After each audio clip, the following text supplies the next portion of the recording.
Welcome to the Sourcing Hero podcast, produced by Una, a group purchasing organization that empowers sourcing heroes, and Art of Procurement, the world's largest procurement podcast network. I'm your host, Kelly Barner. The goal of the Sourcing Hero podcast is to capture the epic stories of people who are rising up and beating the odds to create exceptional value within procurement, directly from those heroes themselves.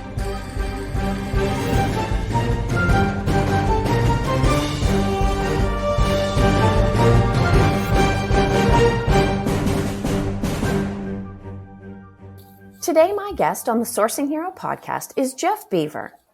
Jeff is the Senior Director of Strategic Sourcing and Procurement at Mars. He has over 20 years' experience working as a transformational senior procurement executive across multiple industries. Most impressive, though, is that he has managed to lead forward progress on efficiency, cost, and quality, while also building an empowered team of people that are inspired and motivated by each other and the work that they do. So, hi, Jeff. Thank you so much for being here with me today. Yeah. Hi, Kelly. Thanks for having me. It's great to join you. Now, I shared a very high-level overview, really more of your philosophy about working in procurement necessarily than the positions that you've held. Would you mind sharing a little bit more detail about your background and professional experience? Yeah, no problem, Kelly. So, I have a very unique background, I would say, probably a little more diverse than a lot of your listeners or some of the audience. So I started my procurement background really as a grain merchant. So I started in the grain merchandising world, buying feed grains, wheat, corn, milo, all the different ingredients, sourcing from farmer direct, as well as cooperatives for companies such as Cargill, Continental Grain, Bartlett and Company. And, I went from there over into construction, believe it or not, and took a lot of those price risk management strategies and approach to, just relationships and people into that discipline. From there, got some exposure into the indirects and R&D side of this business and the business of procurement, working with companies such as Colgate, Palmolive, Hill's Pet Nutrition, and just kind of kept building and building, and have had a very unique career, if you will, spanning agribusiness, construction, CPG, FMCG type environment. So I like to say that I've bought just about everything that you can buy across the spectrum of procurement or purchasing, from software as a service through building factories and plants, packaging, proteins, grains, and currently doing a lot of work within the A&CP categories around the marketing and sales space. Well, I do have to say, I think you have one of the most diverse buying backgrounds of anybody that I've ever spoken with. In fact, you might say you've sort of been there and back.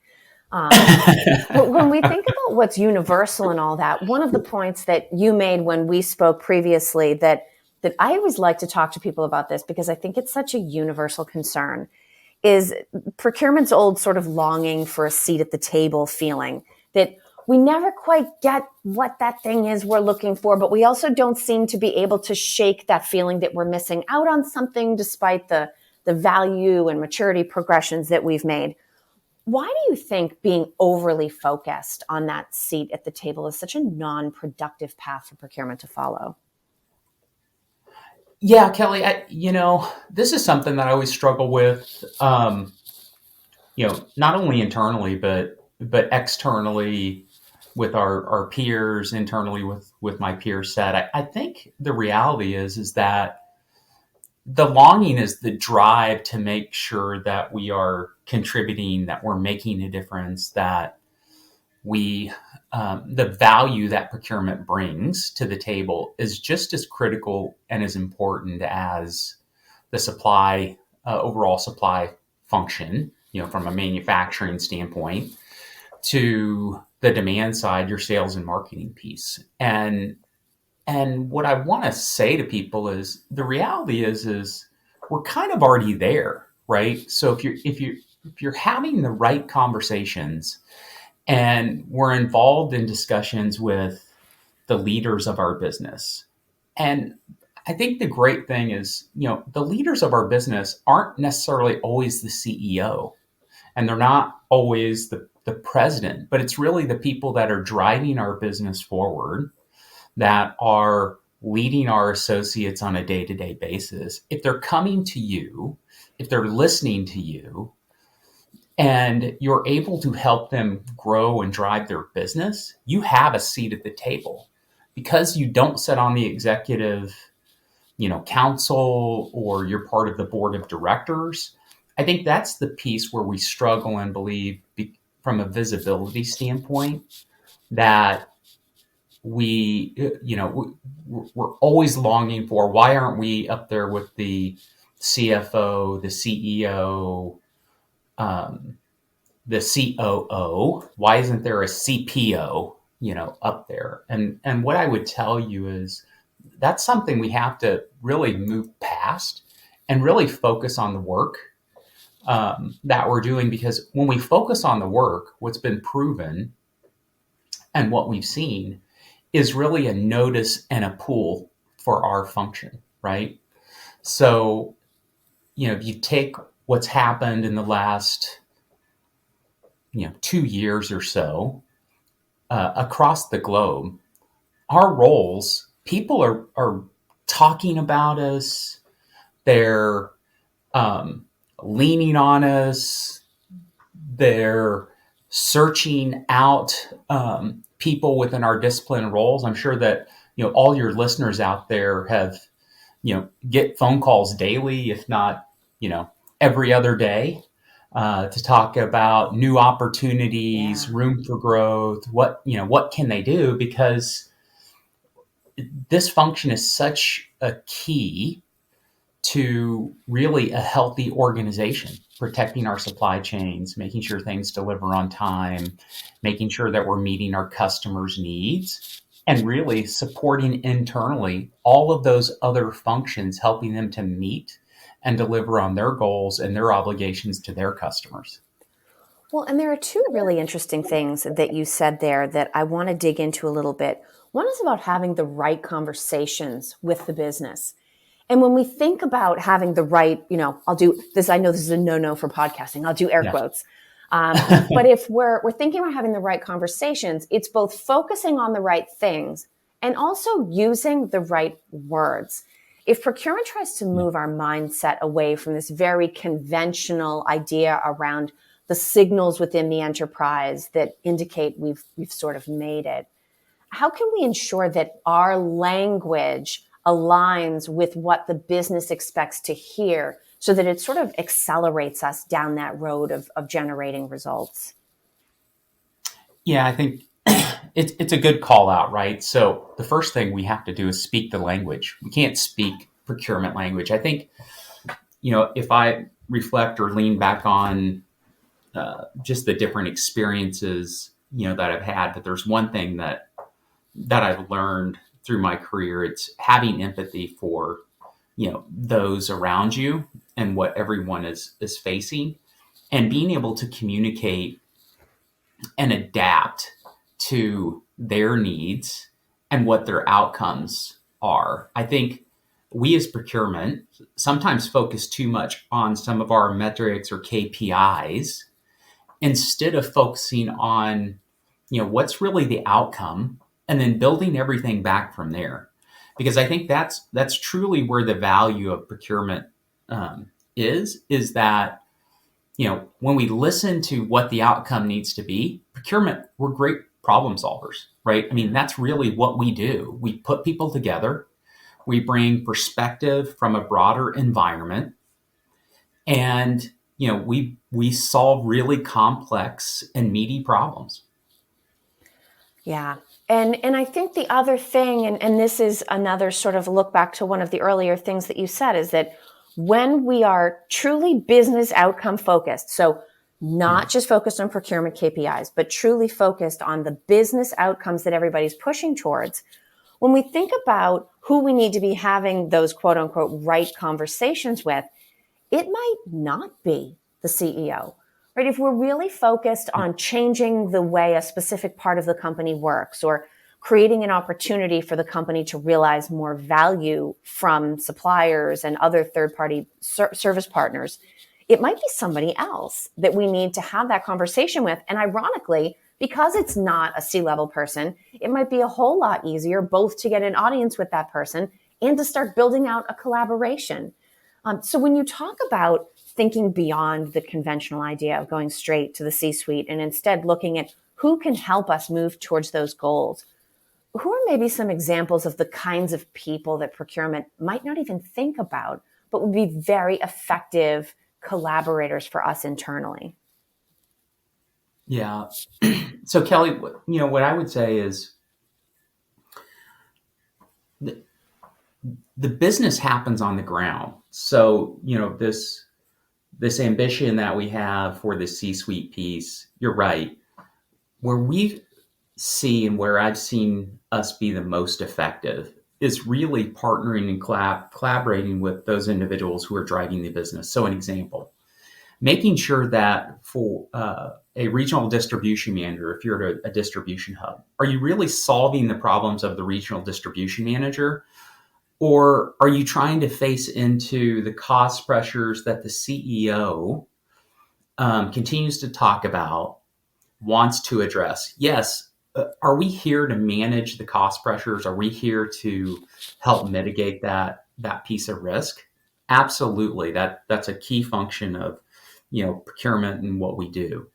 But what we also have to do and win the hearts and minds of those around us is talk to them about what is it that's going to help them, right? Is it, do we have the right suppliers? Do we have the right, transportation partners? Is their facility being serviced in the right way, right? Are there inefficiencies from the supply base or different things that we're driving in to their business or their distribution center that's actually driving costs for them? And we get anecdotal reactions from CEOs who are reading the paper or listening to CNBC, or different things, and they at times may not be as in touch with their operations as the people living it. So that could be one example. Another example could be in your ANCP space, where you've got these great ambitions and from your chief marketing officers, but the people who are really driving the brands are going to be those associate brand managers who are working day in, day out on all the creative content. They're working with the placement of their ads and the effectiveness of those ads. And what I would tell you is that you really have to get down into the business to understand the business. You have to be conscious of what's happening and the people who are steering it at that C-suite level. But the reality is those relationships have to go far and wide, from new associates coming in who have perspective from other industries or other functions. From a procurement standpoint, if I'm in supply, I should be talking to people who are on the sales and customer side of my business. So if I'm a commercial procurement professional and I'm focused on supply, that's great. But do I truly understand what our customer is faced with? Am I talking to my peers or counterparts in the sales and marketing space to understand what problems and challenges? Or am I truly just focused on, do I have enough trucks? Do I have enough containers? Do we have enough ingredients to continue to manufacture? So I think, really focusing on the entire business. And I think this is where procurement itself, this enterprise mindset comes in, right? So it's not a functional mindset. It's not a category driven mindset, but it's really this mindset of having this enterprise thought leader across the space who is digging into each one of these different areas and bringing it all together to bring a new and different perspective to the people leading their functions. Well, and I think to your point about enterprise mindset, not only does it, as a longtime procurement person myself, it sounds like a more appealing team to work on, truthfully, when you're not thinking functionally, when you're not thinking just within the boundaries of a traditionally defined category of spend, but you're truly thinking about what are the things we're trying to enable our company to do effectively and efficiently. I also imagine there's sort of a corresponding shift in terms of how we recruit, retrain, attract procurement talent if that becomes the focus. Assuming that that's something that you do, what advice would you give around modifying the procurement talent strategy to make sure that this type of enterprise mindset and the results that it's supposed to deliver sort of works for the group over the long term? Yeah, Kelly, this couldn't be a more relevant topic than it is today. So I think, all leaders, hiring managers, organizations, we all know that there is a war on talent. Oh, and absolutely. we're looking for associates and individuals that will help us to continue to grow and transform our organizations. I think what we can't lose sight of is finding really good, capable people. So what I mean by that, and I'm a beneficiary of this in my career, it's finding people that, have very high learning agility, that are curious about learning new things, very collaborative, willing to take some bold chances and risks. And that can come with, people earlier in their career. It can come with people mid-career. It can come with people later in their career, just depending on where they are in that career journey and spectrum. And what I would tell people is, as you recruit and try to look for those associates, what you have to focus on is, kind of what stage are you in? Are you trying to build an organization? Are you trying to develop an organization? Because that will help you identify the different experiences and the depth of expertise that you need. So if you're, fairly new into this procurement world, from an organization, so from your company, if you're just starting to mature as a procurement function within that, you may need to overinvest in deep category expertise, right? So that you truly have a base foundation. But other organizations that are solid procurement organizations, in the middle to higher part of this, evolution of procurement, they have a great advantage to be able to come in and take people that have a breadth of experience across different functions and teach them really the art of procurement, if you will, right? The negotiations, the contracting languages, the approach. But what they're gaining is really category knowledge. So taking someone who has been in supply and understands the language, of the supply function or the challenges of the supply function, they're going to have a deep, richer experience than someone who may have spent the last 10 years just as a procurement person in supply. Or the same with anyone who's in a marketing procurement role. They may not have the same experience as, someone who has been in the sales and marketing function, standing in front of, one of the customers, trying to make the sale, trying to ensure that they hit their growth targets. I think that's the piece that we miss at times, because we can get overly focused on making sure we have the perfect candidate. And the reality is there's no perfect candidate out there. But what we can do is make sure that we're investing in the right people, right? Those people who want to drive things together as a team, individuals who are curious, like I said, and who want to be bold and challenge the way that we're thinking within this function and an organization.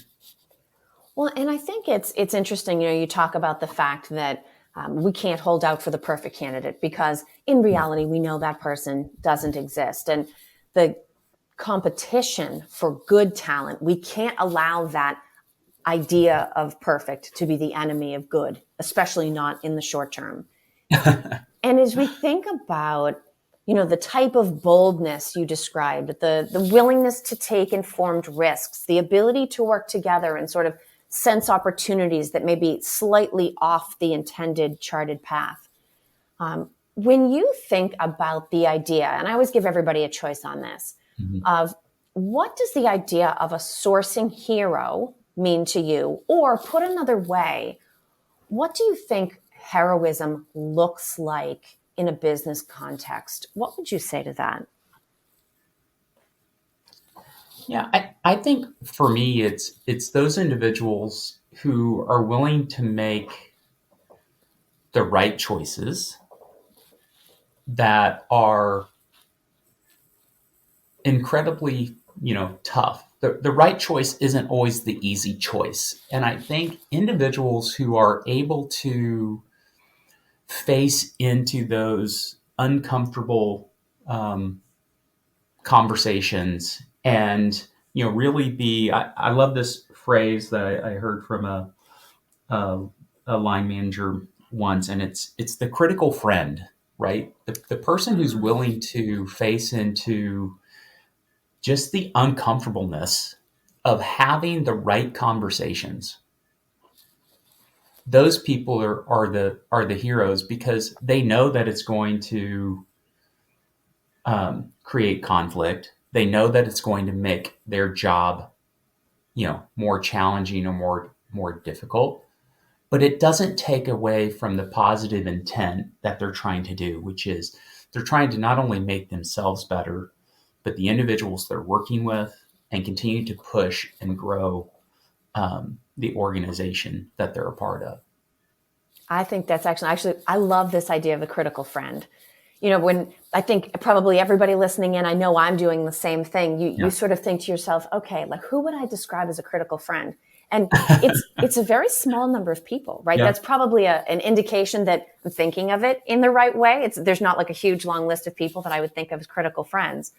But I think that's an excellent way to look at this, because in the moments where we need heroism, however each one of us defines that in the work that we do, it's that critical friend that you want to have by your side, right? When the chips are down and the stakes are high, that is the kind of person that you want beside you that's going to help keep you on track, even though, things aren't necessarily going as expected. I think that's a terrific thought to leave people with. So thank you for sharing that.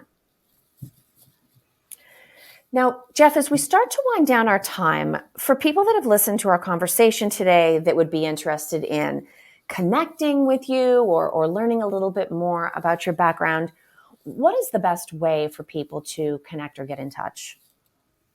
Yeah, Kelly, what I would say is I would encourage people to reach out on LinkedIn. I think that has been really my primary way of connecting, meeting new individuals, diversifying my network, if you will. And so I welcome them to go to that platform, reach out. They can also reach me at my email, which is just jeff.bever@effem.com, and drop me a note. I'm always willing to try to connect and share best practices and just learn about what others are doing to help me continue to learn and grow myself. Well, that's excellent. Jeff, thank you so much for being here with me today on The Sourcing Hero. Great. Thanks, Kelly. I appreciate it. Thank you for listening to this episode of the Sourcing Hero podcast. Join us again next time for more true stories of sourcing and business heroism performed by your colleagues and peers. Look for The Sourcing Hero wherever you get your podcasts, and don't forget to subscribe. Finally, don't forget, Sourcing heroism is taking place all around us every day. Keep your eyes open and you're bound to see it. Until next time, I'm your host, Kelly Barner. Stay well and always remember that you can be a hero too.